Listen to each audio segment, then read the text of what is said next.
te queremos presentar estos momentos a la hora de meternos a ver lo que en tu palabra podemos encontrar para que tú hables a nuestras vidas, Señor. Señor, tú sabes que todos los que estamos aquí te necesitamos, sin excepción de personas, todos te necesitamos, Señor.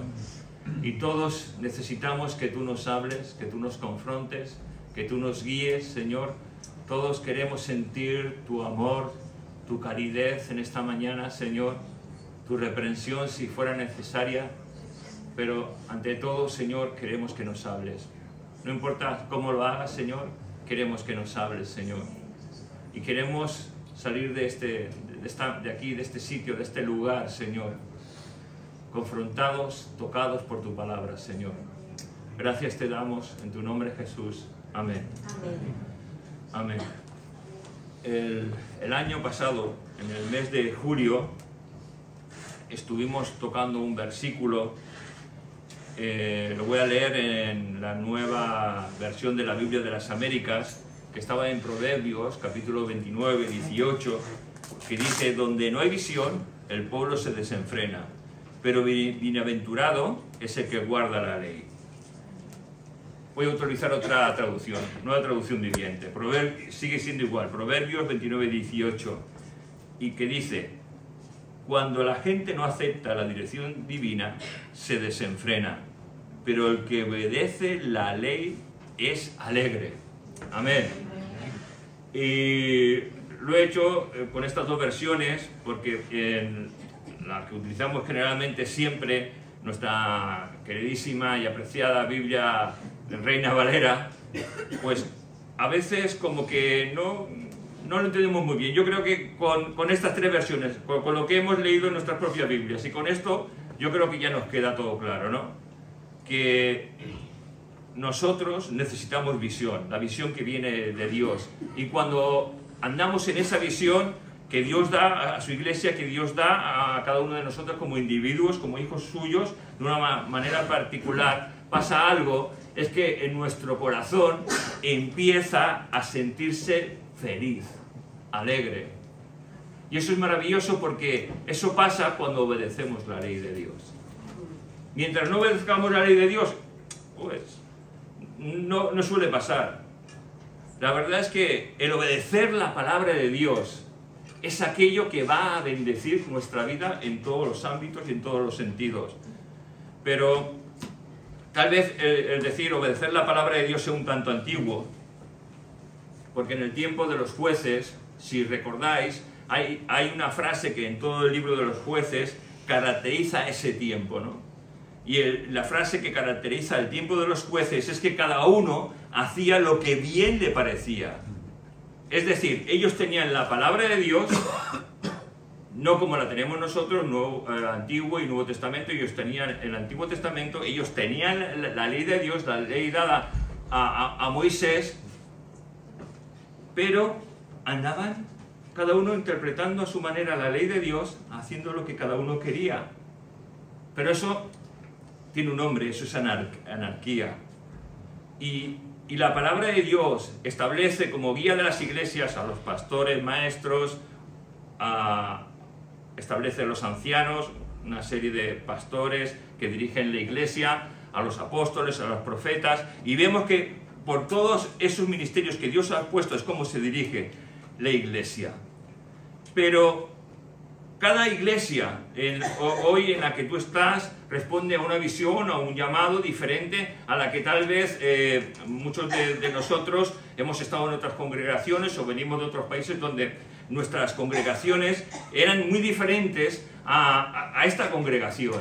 Y si tú te vas a otra congregación, su manera de actuar, su manera de responder, su manera de ver la vida, su manera de la visión que tiene cada iglesia, o característica, o llamado, como tú quieras decirlo, responde a la visión que Dios ha dado a los pastores o al pastor. Claro, tú me puedes decir, ¿pero eso tiene respaldo bíblico? Digo, sí. Te pongo un ejemplo, mira la carta que Dios manda a las 7 iglesias. Si tú miras a esas 7 iglesias, cada una de ellas tiene una característica. Una característica por las cuales Dios dice: iglesia ok, o iglesia estás fallando, o necesitas esto, o te voy a vomitar, ¿no? Características, visión, llamados a lo que cada iglesia en ese tiempo representaba y en la que nuestro tiempo hoy podemos representar. Y en esa predicación hicimos un llamado, ¿no?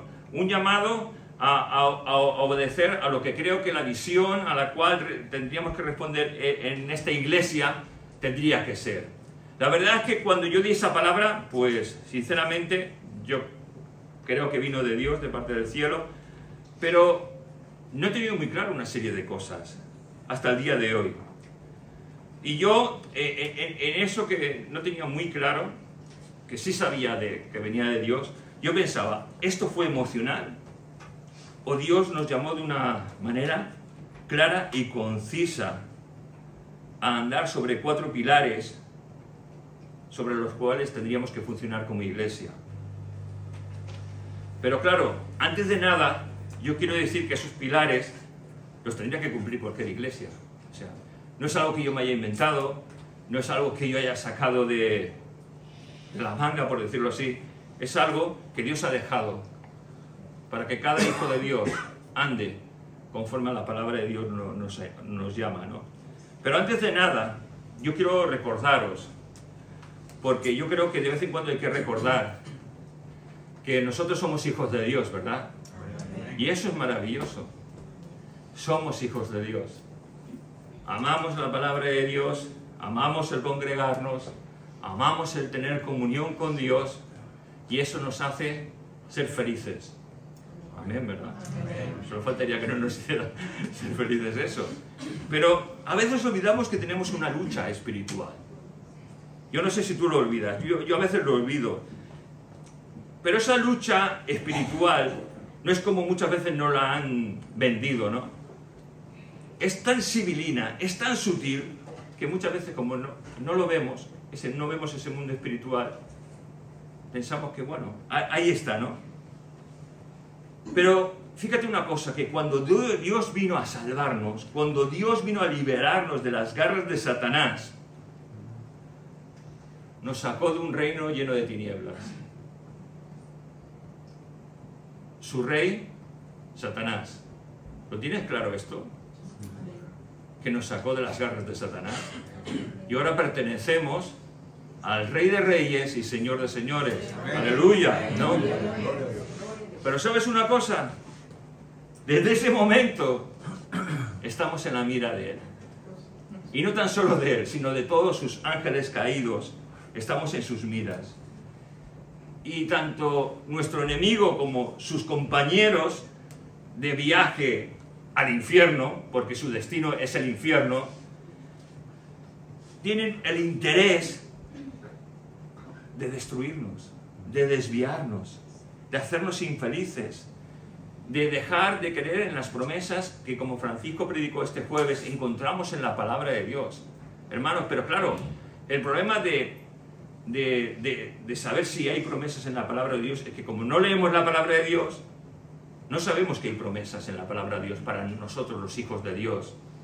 Y como no leemos la palabra de Dios, porque claro, estamos tan ocupados o tan cansados, vivimos vidas en las que el enemigo está satisfecho con nuestra manera de vivir.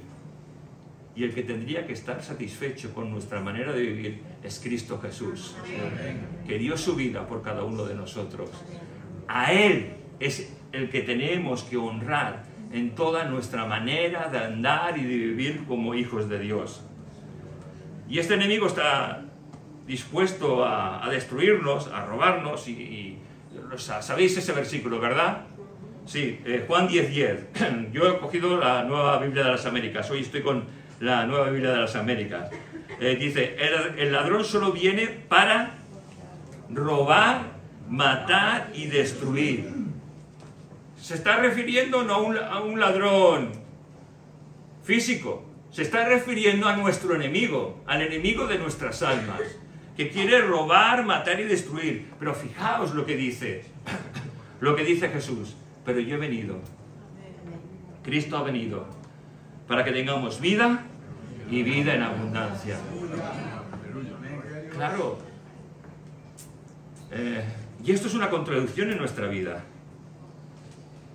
¿O no es una contradicción?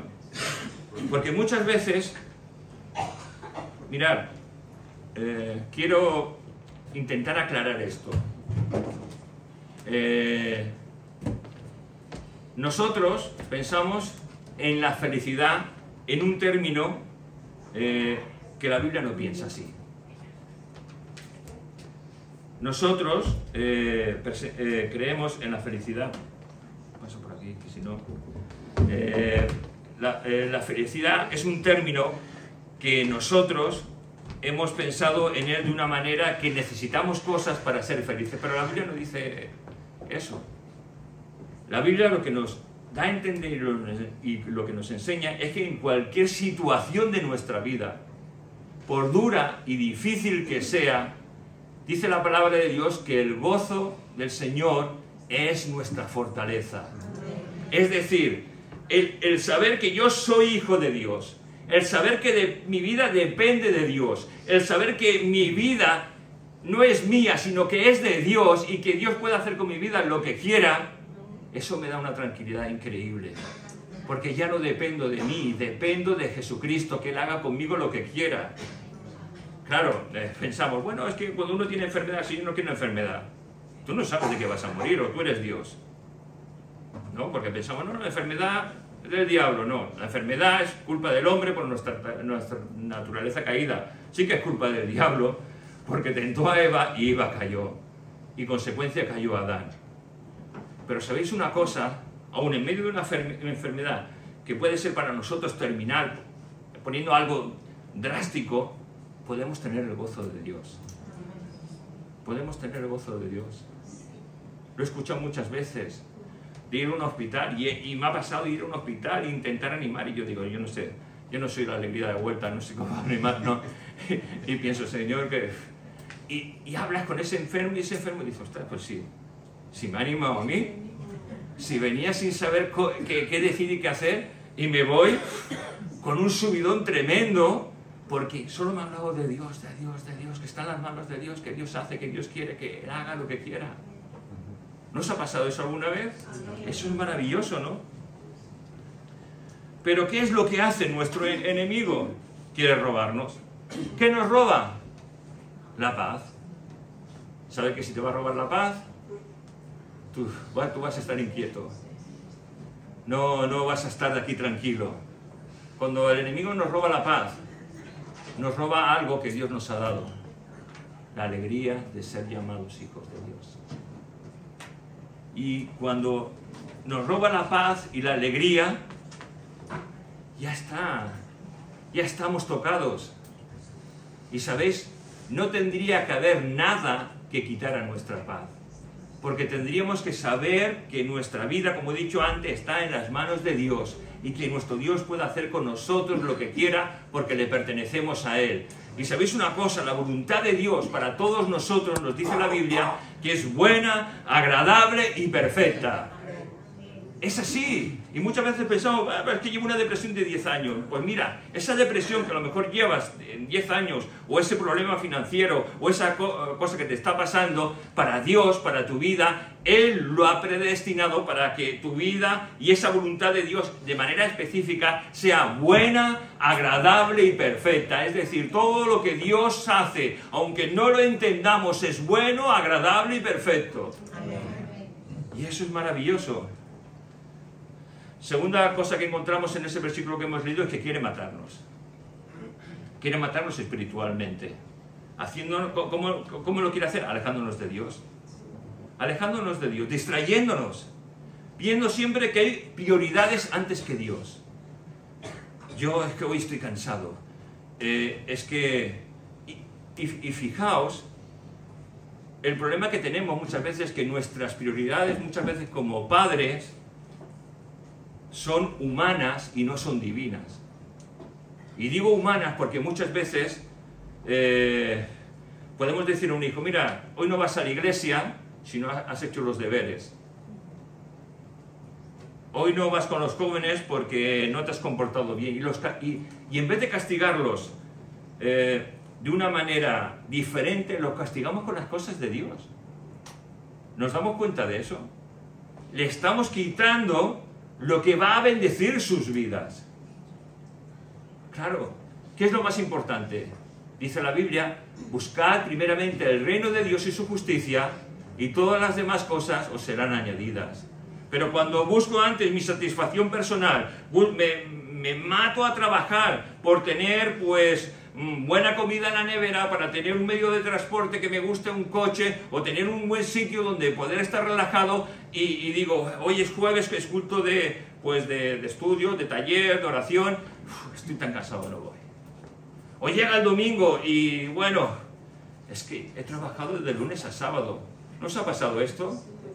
Y pensáis, pues, me quedo descansando. Suerte tengo que tengo mi mujer, que cuando digo esto dice, a la iglesia que eres el pastor y tienes que fichar. Pero el enemigo quiere destruirnos. También nos ataca a nosotros de una manera muchas veces directa, otras veces no. Otras veces es tan sutil que ¿sabéis por qué nos atacan? Por nuestra familia. La familia está en el punto de mira de Satanás. Él quiere destruirla, quiere destruir los matrimonios, quiere destruir a nuestros hijos, quiere que haya diferencias entre padres e hijos, entre esposos. Él quiere acabar con la familia. La familia la instituyó Dios y Él quiere acabar. Él sabe que si acaba con la familia, acaba con nuestra sociedad. Por eso es lo que hoy está pasando en tantas cosas en nuestro entorno, ¿no? Pero Él quiere destruirnos, de una manera espiritual o de una manera física. Pero Él puede hacer lo que pueda hacer, porque antes tiene que pedir permiso a Dios. Y ¿sabes? Yo lo comparo muchas veces como ese perro que está cogido con una cuerda. No sé si lo has encontrado, y a veces voy distraído por la calle y me encuentro con un perro que, ¡wow!, que se me quiere tirar encima, y digo, yo no he hecho nada, yo iba en mis cosas pensando, ¿no? Pero gracias a Dios, el amo tiene la correa y le hace así, quieto, quieto, o sí, o como lo que diga, ¿no? Y yo digo, vale. Satanás está igualmente así, está atado por nuestro Dios. Hermanos, ¿qué podemos temer de Él si estamos en Dios? No podemos temer nada, porque Dios es nuestra fortaleza. Dios es nuestro amparo y nuestro refugio. La verdad es que nos dice este versículo, resistid al diablo y huirá de vosotros.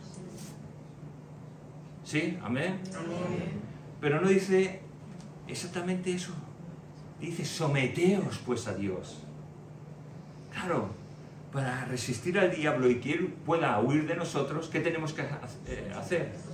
Someternos a Dios. Vivir bajo su amparo, vivir bajo el amparo del Altísimo, deleitarnos en su palabra, convivir en su presencia, disfrutar con la comunión con los hermanos. Someternos a la voluntad total de Dios. Y así el enemigo huye. Cuando estamos sometidos, estamos viviendo bajo las fuerzas de Dios, no bajo nuestras fuerzas. Y qué bueno es vivir en las fuerzas de Dios, no en nuestras fuerzas. Mira, para los que servimos a Dios en la música, predicando, pastores, ancianos, diáconos, en toda nuestra trayectoria de servicio al Señor, hay un desgaste. Y cuando llega ese desgaste, muchas veces servimos en nuestras fuerzas. Cuando llegamos a servir en nuestras fuerzas, no estamos transmitiendo lo que Dios quiere que hagamos. ¿Qué es lo que tenemos que hacer? Decir, Señor, estoy quemado, estoy cansado, estoy harto. Eso no puede pasar, ¿verdad? No nos cansamos, ¿no? Sí, no, podemos cansar. ¿Sabéis por qué? Porque todos los que servimos tratamos con seres humanos, con personas. Y trabajar con personas es muy difícil. Es un mérito. La portería, yo creo que recuerdo que con la pandemia la portería para mí fue un regalo de Dios que muchos despreciasteis. Ni tolerasteis que os dijeran, te tienes que sentar aquí, tienes que sentar aquí. Es una espinita que tengo que clavar. Tengo que pedir, Señor, quítame esta espina porque tengo que olvidar esto, ¿no? Pero sabéis, a veces nuestras actitudes desgastan a las personas. Y no tenemos que desgastarnos. Es todo lo contrario, tenemos que bendecirnos. No estamos para pelear entre nosotros. No estamos para discutir. No estamos para juzgar si uno se equivoca aquí o se equivoca en la música. No estamos para eso. No estamos para mirar, uy, es que aquí hace frío y ahí hace calor. No estamos para eso, hermanos. Estamos para disfrutar de la comunión unos con otros. Y tenemos que empezar a cambiar nuestra manera de pensar. Para pensar como hijos de Dios. Para hablar con humildad, para hablar con amor, para hablar haciendo que el Espíritu Santo y el fruto del Espíritu salga de nosotros para bendecir. Sujetarnos a Dios. Qué palabra tan difícil, ¿no? Pero ¿qué es sujetarnos? Es humillarnos delante de Dios, es obedecer a Dios. Mira, el sujetarnos, el humillarnos y el obedecer a Dios es estar sometido bajo Él. Son tres palabras que no sabía qué encontrar como para poder expresar qué es estar sometido delante de Dios, ¿no? Es humillarte, es obedecer, es sujetarte a Dios y a su palabra. Y cuando eso lo hacemos, Dios es enaltecido y engrandecido en nuestras vidas. Y eso trae bendición para nuestras vidas. Pero todo esto es una lucha espiritual, que muchas veces pensamos, esta lucha no va con nosotros, va con los ministerios, va con los pastores, diáconos, los músicos, y en parte, los más atacados siempre van a ser los que sirvan en la iglesia. Hasta la persona que viene a limpiar de la iglesia va a ser atacada. Muchas veces va a pensar en su mente, es que la hermana o el hermano no ha venido y estoy solo. Pues me hace una gracia estar limpiando yo solo.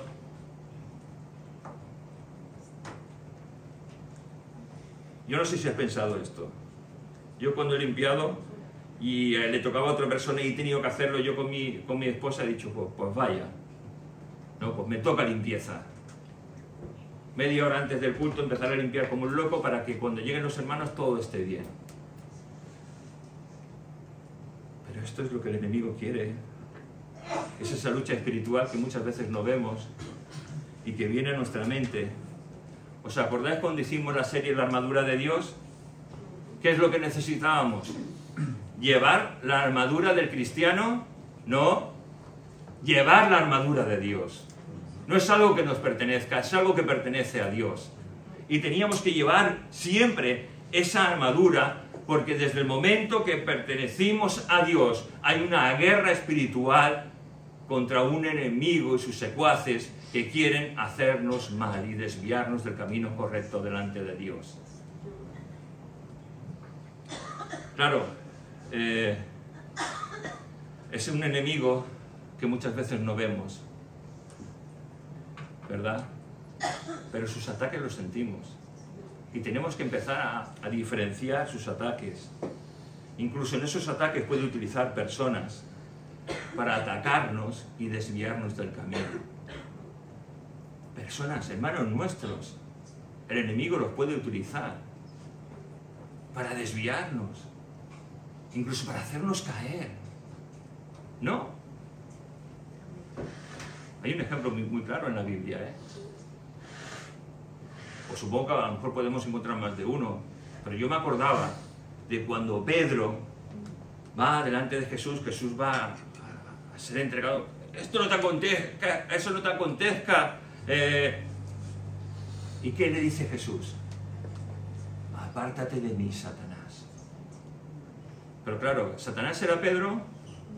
No, no era Pedro. Claro, todas estas cosas tenemos que entenderlas, porque a veces pensamos, no, es que Pedro estaba, en ese momento Satanás estaba en él. No. En ese momento Satanás estaba influenciando la mente de Pedro para que la mente de Pedro dijera cosas que pudiesen herir a Jesús como hombre y como Dios. Porque él sabía todo lo que iba a suceder, él sabía todo el daño que le iban a hacer, él sabía que moriría en la cruz, él sabía que cargaría con el pecado de todos nosotros en esa cruz. Claro que Dios puede utilizar un hermano nuestro para hacernos caer, para debilitar nuestra fe, para llevarnos por el mal camino.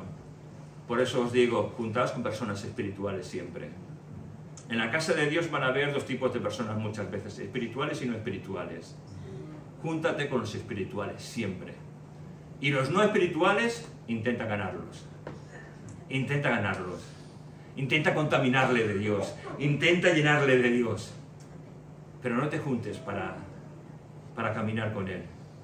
Júntate para llenarle de la presencia de Dios que hay en ti.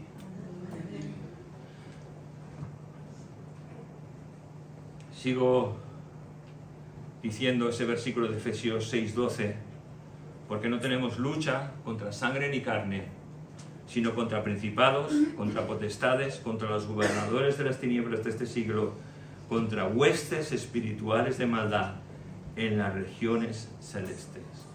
O sea, imaginaos, tenemos una lucha muy fuerte. Claro, cuando no tenemos lucha y estamos tranquilos, podemos pensar, qué bien va mi vida. Y hay momentos en que sí podemos estar en un oasis de bendición. Pero la vida del Hijo de Dios no es generalmente estar en un oasis de bendición. Es una lucha de conflicto. Es una lucha en la que hay dificultad. Y en la que, en esa dificultad y en esa lucha, tenemos que saber que Jesús ganó nuestra batalla en la cruz del Calvario. Y que tan solo nosotros tenemos que resistir y ir hacia la meta que Él nos ha preparado. Y eso es maravilloso, ¿no?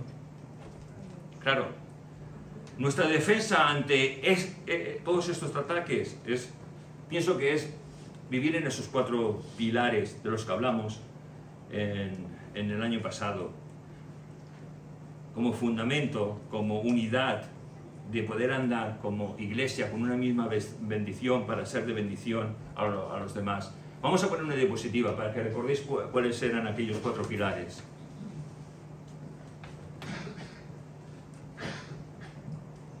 La visión que el Señor me dio entonces, que yo creo que no es algo que es dada a mí, que es dada a todos nosotros, es que el Hijo de Dios tiene que andar en santidad. ¿Estamos de acuerdo que el Hijo de Dios tiene que andar en santidad? Es básico. Si no andamos en santidad, ¿en qué estamos andando? En la carne. Y si andamos en la carne, ¿eso agrada a Dios? No agrada a Dios. Conocimiento de la palabra de Dios. Es decir, el Hijo de Dios tiene que alimentarse de la palabra de Dios. Es decir, traer conocimiento a su vida. Si no trae conocimiento a nuestra vida se llena de otras cosas. Se llena de las redes sociales, se llena de nuestro tiempo de ocio, se llena de nuestras diversiones, se llena, porque nosotros somos como un recipiente vacío que cada día se está llenando de un sinfín de cosas. Pero el conocimiento de la palabra de Dios nos hará estar firmes en Dios y nos hará andar vidas santas que agraden a Dios. El tercer pilar es aprender a tener comunión con Dios y con mis hermanos.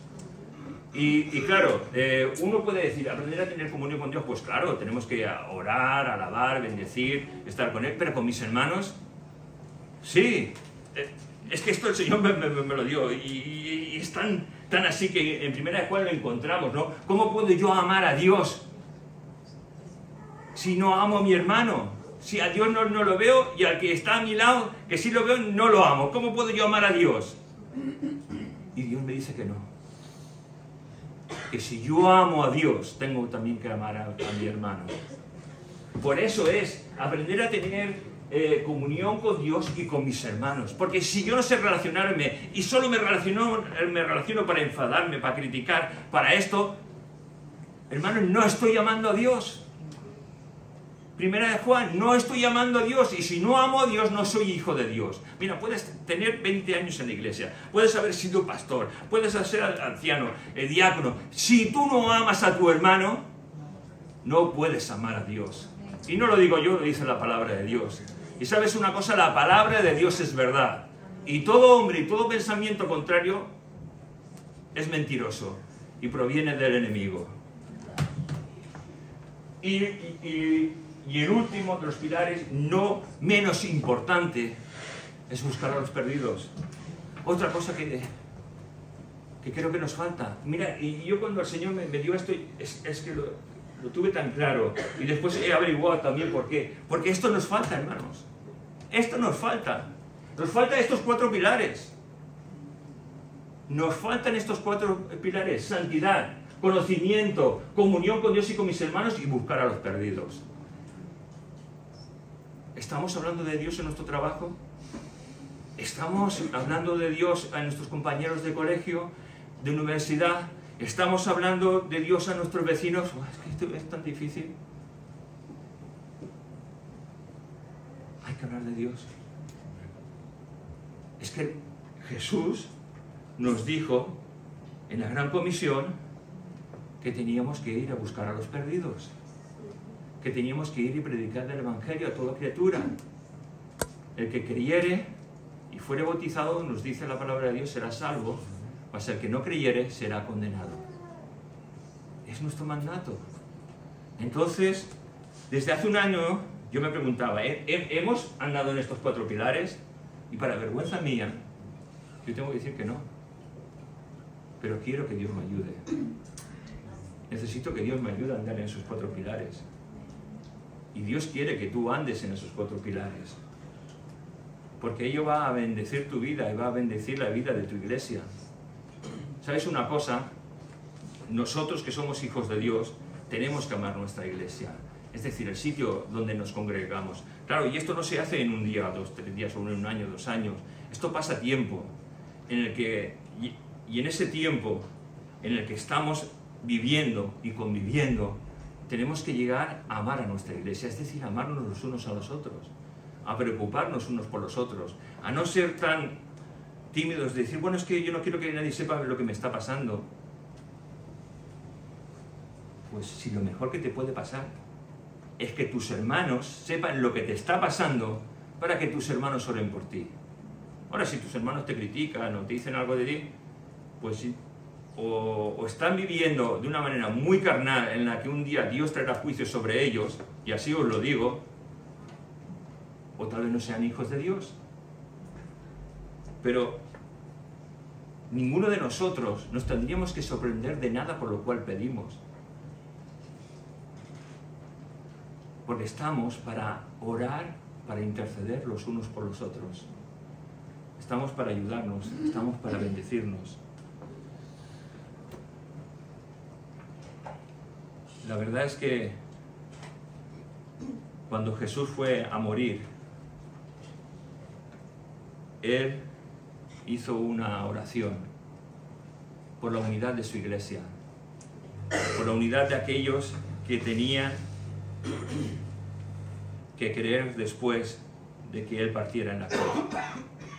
Y lo que Jesús, nuestro Señor, oró al Padre fue: Padre, que todos sean uno, como tú, oh Padre, en mí y yo en ti. Que también ellos sean uno en nosotros, para que el mundo crea que tú me enviaste. ¿Habéis visto? Cuando somos uno, el mundo cree en Dios.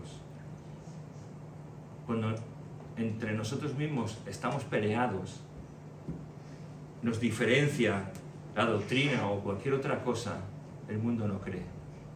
¿Sabes por qué? Porque dice, esos son una secta, esos son una religión. Pero cuando somos uno y mostramos el amor de Dios, el mundo cree. Porque ha visto el fruto del Espíritu Santo en nosotros. Qué bueno, ¿verdad? Unidad es lo que testifica de que somos de Jesús, de que le pertenecemos. Eso habla al mundo entero de lo que somos tú y yo. No sé cuánto tiempo llevo, o permitirme un poquito más. Tal vez podemos llegar a conclusiones de que muchas veces estamos muy bien como iglesia, estamos muy bien como cristianos, que mi vida espiritual está en orden, porque oro, diezmo, vengo a los cultos. Pero ¿sabes una cosa? También los fariseos pensaban que estaban bien. Y el nombre de fariseo quedó como algo despectivo, como algo que forma parte de una persona que dice ser algo que no lo es. Ellos pensaban, ¿y qué les dijo Jesús una vez a los fariseos? Sois sepulcros blanqueados. O sea, ¿qué le estaba diciendo Jesús? Que estaban muertos, que podían tener apariencia de vida, que podían parecer santos, que podían parecer creyentes, pero estaban muertos por dentro. Mira, yo no quiero estar muerto, yo quiero estar vivo, y necesito estar vivo, porque una vez probé de la agua de vida, que es Cristo Jesús, y esa agua sació mi vida para vida eterna.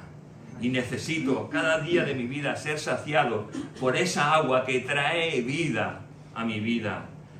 No podemos tener conflictos entre nosotros.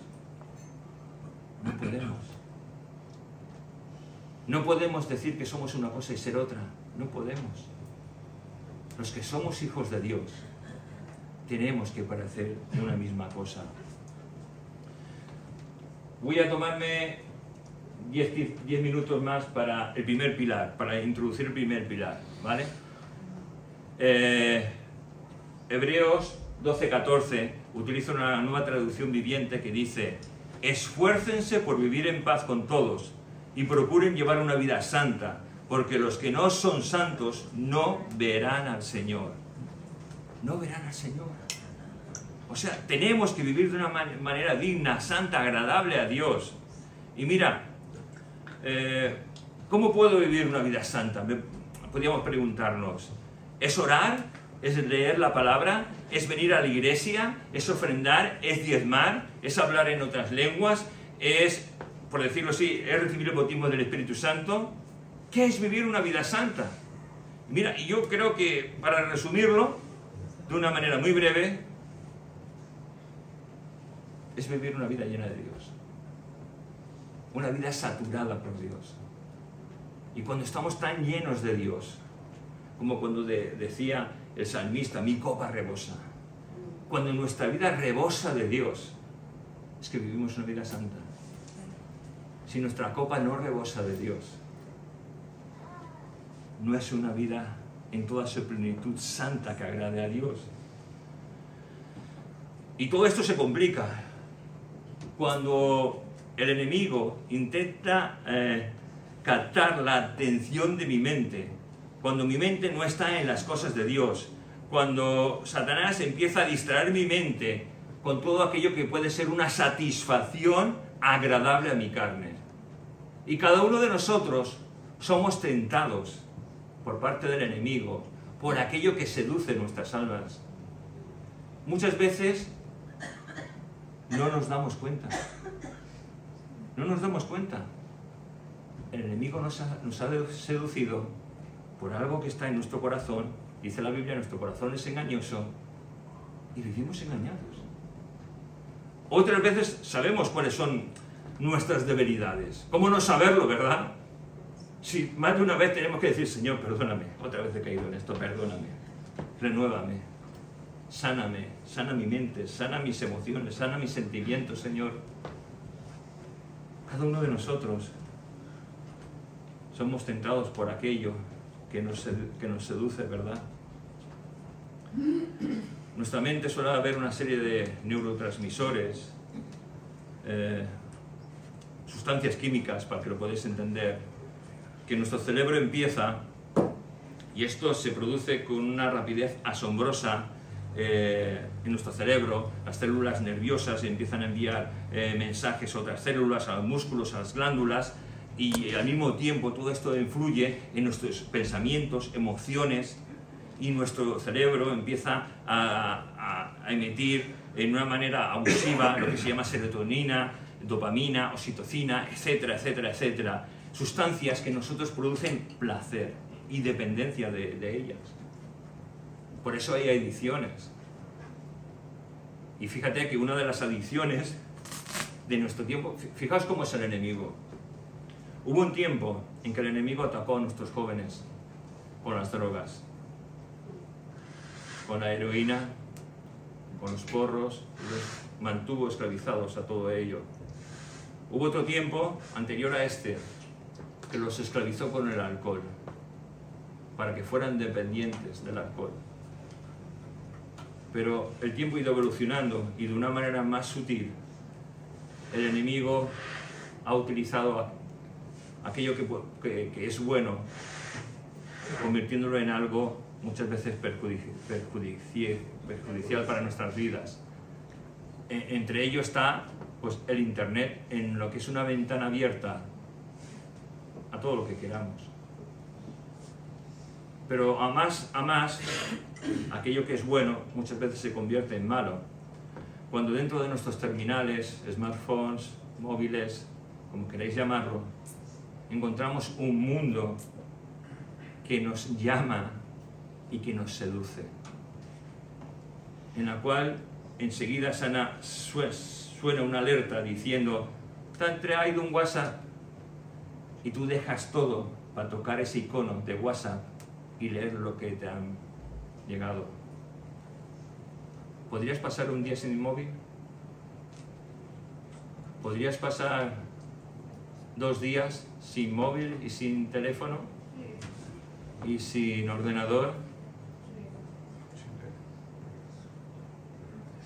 Claro, si no lo sueles utilizar, decir sí es muy fácil. Yo, cuando trabajaba en mi trabajo de comercial, yo tenía el teléfono casi 16 horas encendido, contestando mensajes, mandando emails, presupuestos, ofertas, recibiendo pedidos. Claro, te acostumbras a 16 horas con un móvil y después ¿cómo rompes eso? Claro, cuando empecé a dedicarme de una manera total al ministerio, a mí me encantó, porque en vez de estar, yo qué sé, me hacía un análisis del teléfono, has estado 16 horas diarias, has bajado a 4. Increíble, ¿no? Pero claro, hermanos, no digas que sí a algo que no has probado. Pruébalo y entonces puedes decir sí. Porque lo que el enemigo utiliza muchas veces es tan potente que no sabemos ni cómo tratar nuestra vida para salir muchas veces de sitios en los que el enemigo nos ha acorralado. Porque estamos enganchados a ello. Y ¿sabes una cosa? Aunque el enemigo muchas veces te diga no tienes salida, tú cuando esto te venga, no tienes salida, no tienes, esta situación no cambiará, este problema jamás se acabará, dile: enemigo, eres un mentiroso, porque todo lo puedo en Cristo, que es mi fortaleza. Amén. Y mi vida no depende de ti ni de lo que me digas, depende de Dios. Amén. Y a veces, fijaos que estas cosas, yo creo que hasta a veces tendríamos que decirla en voz alta. A lo mejor podéis pensar, pero ¿qué dice? ¿No? Él está volviendo loco, ¿no? No, pero es que, claro, es que tenemos un mundo espiritual que muchas veces no vemos ni nos damos cuenta, pero que están a nuestro alrededor. Y a veces tenemos que decir y proclamar la autoridad que Dios ha dejado a su iglesia. Porque en el nombre de Cristo Jesús, sus hijos tienen autoridad.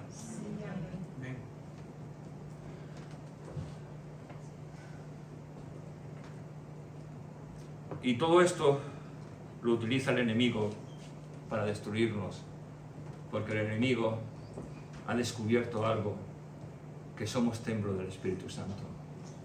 Y que el Espíritu Santo mora en aquellos que somos hijos de Dios. Y eso es también maravilloso. Y el enemigo utiliza todos esos neurotransmisores. ¿Sabéis cómo los utiliza? Utiliza nuestros ojos, utiliza nuestros oídos, utiliza nuestra lengua, utiliza nuestras manos y utiliza nuestros pies. Nuestros sentidos, nuestras emociones, nuestros sentimientos. Utiliza nuestros ojos para que veamos cosas que jamás en nuestra vida tendríamos que haber visto. Hay cosas que tú y yo jamás tendríamos que haber visto, pero la hemos visto. Y sabes, eso que hemos visto ha quedado aquí. Y eso el enemigo lo puede utilizar para condicionar o hacernos caer o depender de aquello que hemos visto y en lo cual el enemigo puede atraparnos. Qué importante que nuestros ojos sean puros. Por eso Jesús dijo que si el ojo te es tropiezo, te lo saques. Yo había traído un cuchillo aquí para hacerlo eso. Hacer un llamado y al final todos o tuertos o ciegos, ¿no? No, pero Jesús habló de una manera espiritual. Tranquilo, que no te digo nada. Pero es verdad, nuestros ojos tienen que ver pureza. Nuestros oídos. Yo, antes quiero decir, yo lamento, de verdad, y a los más jóvenes, procurar que vuestros ojos no vean impurezas, no vean cosas que pueden dañar vuestra vida, aún por los años. Yo estoy muy arrepentido de haber visto cosas que no tenía que haber visto jamás en la vida, cuando era un adolescente. Mis oídos escuchan a veces cosas que jamás tendríamos que haber escuchado. Y si las escuchamos, tendríamos que haber corregido.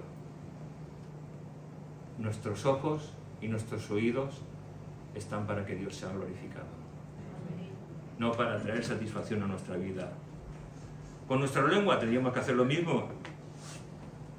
No tendríamos que haber hablado cosas que jamás tendríamos que haber hablado. ¿Te das cuenta? Hemos hablado cosas que jamás tendríamos que haber hablado.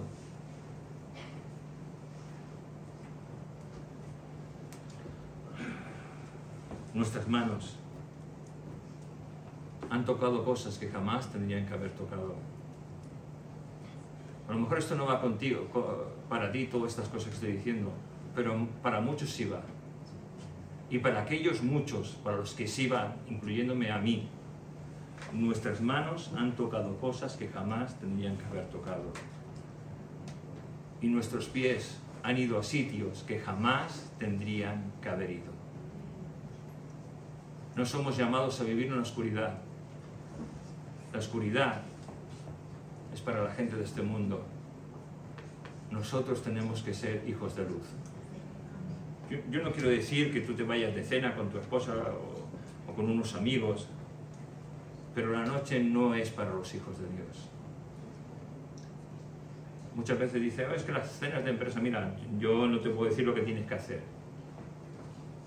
Pero hay cosas que se están metiendo en la iglesia de una manera tan sutil, que después, pues vamos a discoteca, y te vas a discoteca, después de la cena de empresa. Claro, porque no vas a quedar mal delante de tus compañeros. Pero es preferible quedar mal que entrar cojo, manco, sordo o tuerto en el reino de los cielos, que entrar con todos tus sentidos. Y que el Señor nos diga, estás aquí por mi misericordia, pero no me has honrado a mí en tu vida. Por eso esos 4 pilares. Y el primero, buscar la santidad de Dios. ¿Os dais cuenta de todo lo que he dicho? Porque yo creo que es terrible, ¿no? En el sentido de que me siento yo mismo que he fallado tanto a Dios. Yo no sé tú, pero yo me siento que mi vida no ha sido una vida que ha glorificado a Dios, sino que una vida que me ha glorificado a mí mismo, que me ha honrado a mí, a mis placeres. Y yo pienso que es importantísimo que nuestra vida glorifique a Dios. Yo no sé si es importante para ti, pero yo creo que es importantísimo. Y mi mente o se llena de la basura de este mundo, o se llena de las cosas de Dios. Mi mente se llena del placer que puedo encontrar en las cosas del mundo, aunque sean muy lícitas. Fíjate lo que te estoy diciendo, aunque sean muy lícitas, o la palabra de Dios y estar en comunión con Dios me da el placer que solo ese placer ya satisface totalmente mi vida. Y tenemos que llegar a ese punto. Mi comunión con Dios y mi comprensión de la palabra que Dios me ha dejado trae tal satisfacción a mi vida que solo deseo eso: estar con mi Dios, estar con Él. Vamos a dejarlo aquí, pero quiero decirte que no sé cómo tú estás en esta mañana, ni cómo has venido, pero en el Salmo 51, 17, utilizando la Nueva Traducción Viviente, quiero decirte que el sacrificio que Dios acepta es un espíritu quebrantado y jamás rechazará a un corazón arrepentido y quebrantado nuestro Dios. ¿Qué os parece si nos tomamos un tiempo de buscar a Dios delante de su presencia,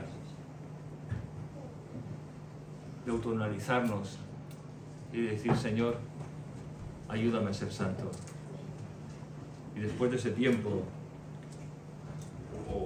o en ese mismo tiempo, podemos alabar, bendecir al Señor, o pedir perdón, o levantar nuestra voz en agradecimiento por lo que hemos escuchado, ¿no?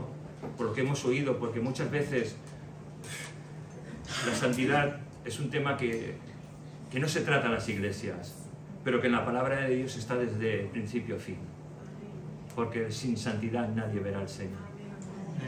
Entonces, hermanos, cantamos un cántico y entramos en un momento, pues, de búsqueda de Dios y de dar gracias a Dios.